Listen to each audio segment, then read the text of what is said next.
Menjelang waktu maghrib di sebuah masjid desa, seorang kakek tua berpakaian lusuh datang berjalan pelan. Langkahnya gemetar, namun matanya menatap tenang ke arah mimbar. Tak ada yang menyambut, tak ada yang mengenali. Penampilannya yang lusuh membuat dua pemuda jamaah masjid langsung menahannya, menuduhnya mengganggu, menganggap jijik, bahkan menyeret tubuh ringkihnya menjauh dari pengeras suara. Tapi semua berubah saat marbot masjid datang dan menyadari siapa sosok renta yang mereka perlakukan seperti sampah. Matanya membelalak, suaranya bergetar, dan wajahnya memucat. Siapa sebenarnya kakek itu? Penasaran bagaimana ceritanya? Langsung saja kita simak cerita ini. Dan jangan lupa subscribe, share, dan like channel Okti Story. Silahkan komentar pendapat kalian ya. Langit desa Sukamulyo tengah berubah jingga. Sinar matahari terakhir menembus sela-sela pohon jati, menciptakan bayangan panjang di tanah berdebu. Jalan kecil menuju Masjid Al-Hikmah mulai ramai. Beberapa anak-anak berlarian dengan baju koko lusuh, tertawa-tawa sambil menendang sandal. Angin sore membawa bau khas tanah, rumput basah, dan kayu bakar dari dapur-dapur rumah penduduk. Di tengah hiruk-pikuk itu, seorang lelaki tua berjalan perlahan. Tubuhnya bungkuk, langkahnya berat tapi tetap mantap. Ia mengenakan kemeja putih yang telah berubah warna, penuh tambalan dan kerutan. Di kepalanya terpasang peci hitam, lusuh dan miring, seolah terlalu besar untuk kepala yang mengecil dimakan usia. Tak banyak yang memperhatikan. Beberapa anak kecil mengerutkan kening melihatnya, lalu lari menjauh sambil tertawa.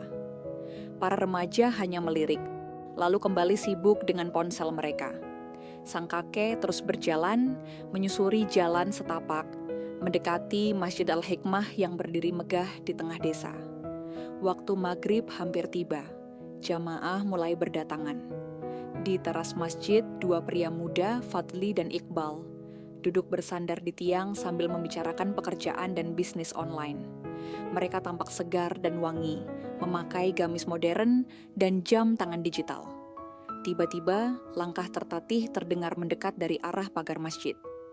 Mereka berdua menoleh. Seorang lelaki tua perlahan menaiki anak tangga masjid. Bajunya putih, tapi penuh kusut dan bercak noda. Di kepalanya terpasang peci hitam yang sudah kusam, miring sedikit ke kanan.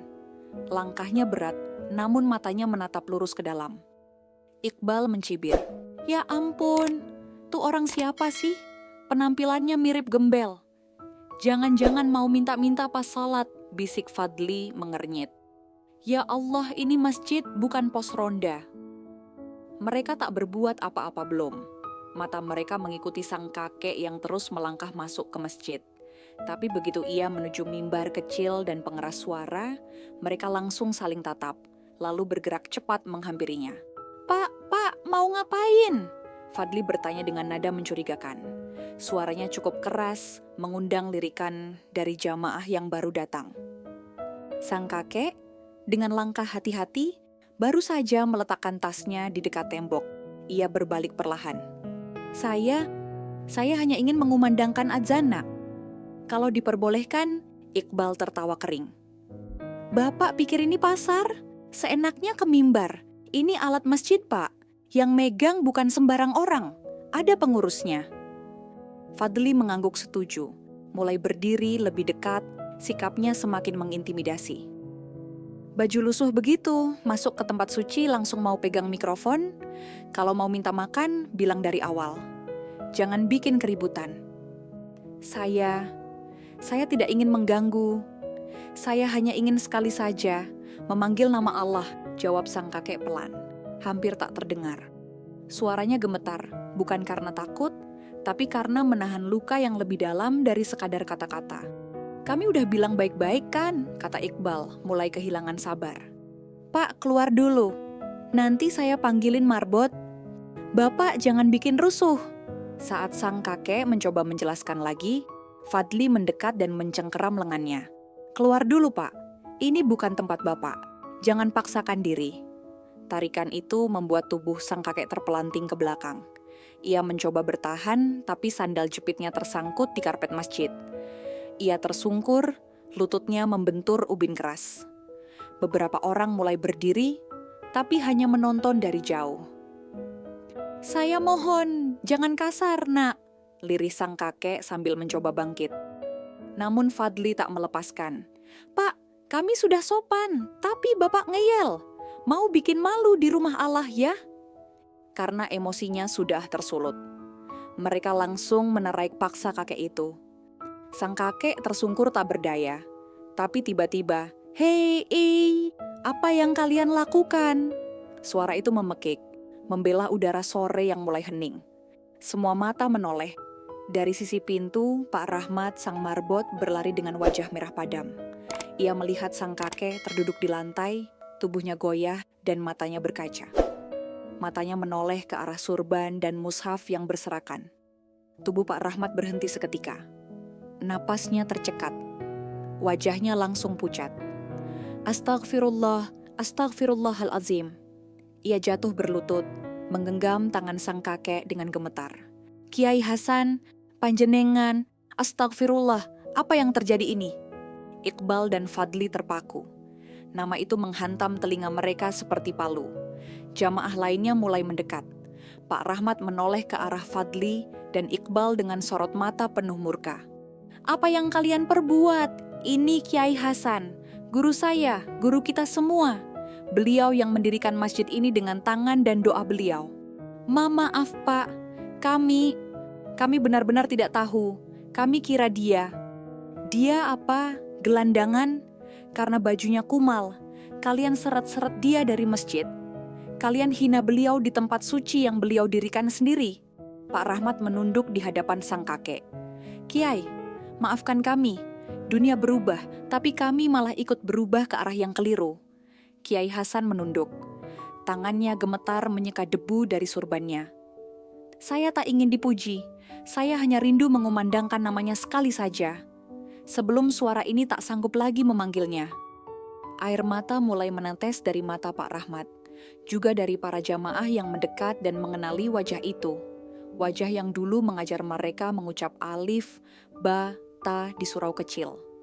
Iqbal dan Fadli berdiri membisu. Wajah mereka tak berwarna, hanya penyesalan yang perlahan menyesakkan dada. "Itu Kiai Hasan, yang dulu tinggal di pondok pesantren kecil dekat sawah itu? Saya dulu ngaji sama beliau waktu SD. Astagfirullah." Iqbal melangkah mundur. Fadli tercekat. Wajah mereka berubah pucat. "Beliau yang dulu mendirikan masjid ini, kalian tahu itu?" bentak Pak Rahmat dengan suara menahan tangis. "Kiai Hasan, guru kita semua. Dulu tiap maghrib suara adzan beliau yang mengisi desa ini. Kalian tahu siapa yang kalian singkirkan barusan?" Air mata Pak Rahmat tumpah. Ia memeluk sang kakek erat, yang hanya menepuk pundaknya pelan. "Sudah Rahmat, jangan salahkan mereka. Mungkin karena penampilan saya, mereka tak tahu. Mungkin ini juga salah saya, datang tanpa izin. Tapi saya hanya ingin sekali lagi memanggil umat kepada Allah." Langit semakin merah, menyatu dengan suara angin yang mulai lirih. Pak Rahmat berdiri. Ia membersihkan tubuh sang kakek, mengambil kembali mikrofon, dan menyerahkannya dengan penuh hormat. Jamaah kini berdiri dalam diam. Semua mata tertuju pada lelaki renta itu. Tak ada suara, tak ada batuk, hanya sunyi. Kiai Hasan berdiri perlahan. Tangannya bergetar, bibirnya mulai bergerak. "Allahu Akbar, Allahu Akbar." Suara itu pecah dan berat, serak tapi menembus jantung siapapun yang mendengarnya. Getarnya bukan karena usia, tapi karena jiwa yang dalam. Air mata mengalir di wajah banyak jamaah. "Allahu Akbar, Allahu Akbar." Iqbal menunduk. Fadli menggigit bibir. Beberapa jamaah yang dulu diajar Kiai Hasan di Langgar Kecil merasa seolah waktu memutar kembali. Suara itu adalah suara masa lalu. Suara tanah, suara langit, suara cinta. Suara yang mengajak manusia mendekat kepada Yang Maha Pengasih. Usai adzan, Kiai Hasan duduk di saf depan. Beberapa orang datang menghampiri, mencium tangannya, menangis sambil meminta maaf. Iqbal dan Fadli mendekat dengan kepala tertunduk. "Kiai, maafkan kami tidak tahu." Kiai Hasan tersenyum lemah. "Ilmu tak hanya ada di buku. Kadang ia tersembunyi di keriput wajah, di langkah yang lambat, dan pakaian yang usang. Jangan hanya lihat rupa, lihatlah ruh di dalamnya. Senja itu bukan hanya panggilan sholat yang menggema di desa Sukamulyo, tapi juga panggilan untuk hati-hati yang tertutup agar kembali terbuka dan merendah. Cerita ini bukan hanya tentang seorang lelaki tua yang ingin mengumandangkan azan, melainkan tentang kita semua, tentang bagaimana kita memperlakukan sesama manusia, terutama yang penampilannya tidak sesuai dengan standar kita.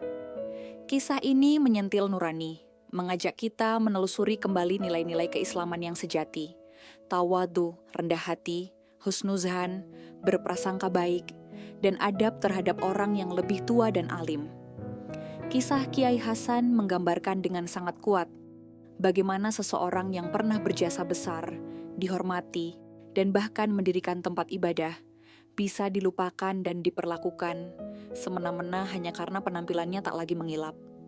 Disinilah nilai kemanusiaan benar-benar diuji, bukan di saat kita bersikap baik kepada mereka yang berpangkat atau kaya, tetapi kepada mereka yang tampak lemah, renta, atau asing. Betapa mudahnya kita melabeli orang hanya dari rupa, bukan dari isi hatinya atau sejarah langkah-langkah hidupnya.